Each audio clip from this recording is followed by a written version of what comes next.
Hey guys, so it seems like you love these underrated videos, so I'm going to do some more of them.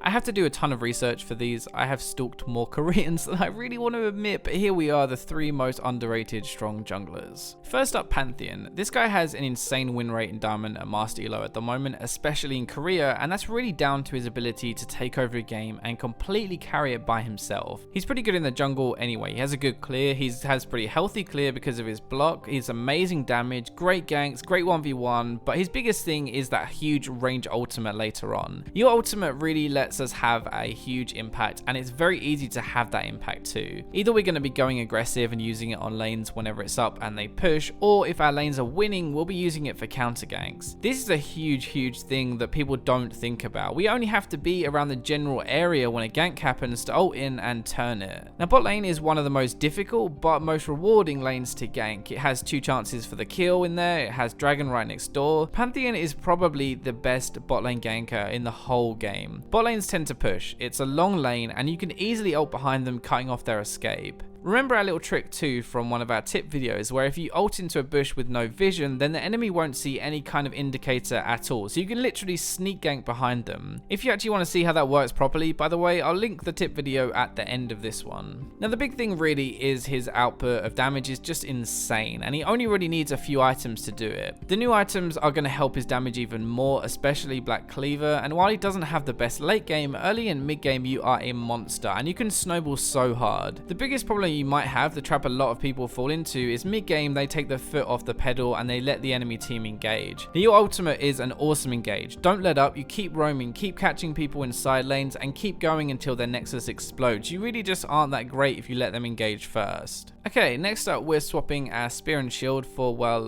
kind of our face, I guess. Actually, headbutting his way into this video is Amumu. Amumu is a very high impact team fighter and has an insane late game. A little opposite to Pantheon actually, we're not so focused on the early game anymore, but more our scaling and synergy with items. Now let me just point this out to start with. Amumu actually isn't a bad ganker before level 6 like most people think. He has decent damage and a stun, it's just kind of hard to hit, so that's why people get that impression. Now after level 6 we can really step it up, and in the same way as Pantheon we want to be using our ultimate every time it's up. The thing that is really making him this true kind of powerhouse at the moment is how he can build AP. You can do a butt ton of damage but still be pretty tanky. Cinderhulk will be a big part of that. It'll be our base really, gives us some nice additional AoE with our kit anyway and makes us very tanky. Rylai's and Leandry's is a great combination and it works so well with Amumu. He has pretty high base damage anyway, so we really use the pen on it. We combine that all together with even more defense and you become a monster. His clear is good, his teamfight impact is amazing, and he is just too hard to deal with. I know this sounds a little bit weird, but it's kind of like a race when you play against an Amumu. If you don't shut him down early, if you don't manage to deal with him, then eventually late game teamfights are going to become really tough. It is pretty common knowledge that Amumu isn't the strongest early, so you will need to ward your jungle a bit to stop you from being invaded, but once you have a few items you don't even need to worry about that anymore. He's a great pick in lower elo, he can really hard carry a game and it isn't too hard to do it either, which makes him so good. Now last up is probably the most known, but Sonic is definitely still underrated. Let's be honest, he's one of the most annoying champions to play against. He's a good ganker and no matter how much you ward there is always a chance he can just speed through it and get to you anyway. Now unlike Amumu and Pantheon, you have to be a little bit more careful when you pick Rammus. Picking him against snares or binds like Lux or just Morgana in general with her spell shield absolutely sucks. It makes it really hard to gank or have an impact, but thankfully they aren't too common. The other thing is he is like the perfect anti-AD champion. You reflect damage anyway, you stack armor, and Thornmail is basically core on him. Alright, yeah, he isn't like the best against AP, but he is still really tanky and hard to kill, and taunting an AP champion will still let you dish out a decent amount of damage. So that's kind of the crappy stuff out of the way, right? We got that out of the way first. Thankfully, AD top laners, AD mids, and funnily enough, AD carries are all pretty common right now, and Rammus is perfect against them. Part of the reason he's so good against them is kind of because of how the items are in the preseason right now. Last Whisper is a pretty crap item really, and we don't really just need that either. We need Lifesteal 2 to deal with the Thornmail and W. Those are 2 items we don't really build until last normally, and suddenly we need them straight away to be able to deal with him. If we do get them early, then our damage is just going to suffer against everyone else. I mean, I could keep going and going, but I think we all get how difficult this guy is to deal with right now, and that's why he's underrated. He does decent damage outside of the reflecting damage anyway, especially with his ultimate. He has that taunt which can win teamfights by itself, and you can often kind of snowball a game just by ganking a ton over and over. Not having your flash against a Rammus is basically a death sentence, let's be honest, and that's a big part of playing Rammus. You want to camp the same lane over and over again. Overall, Rammus is great early, great late game, and is one of the best junglers at getting your team ahead.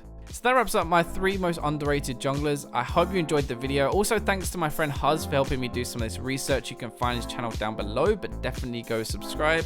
Anyway, remember to like, comment, subscribe, share, and I'll catch you in my next video.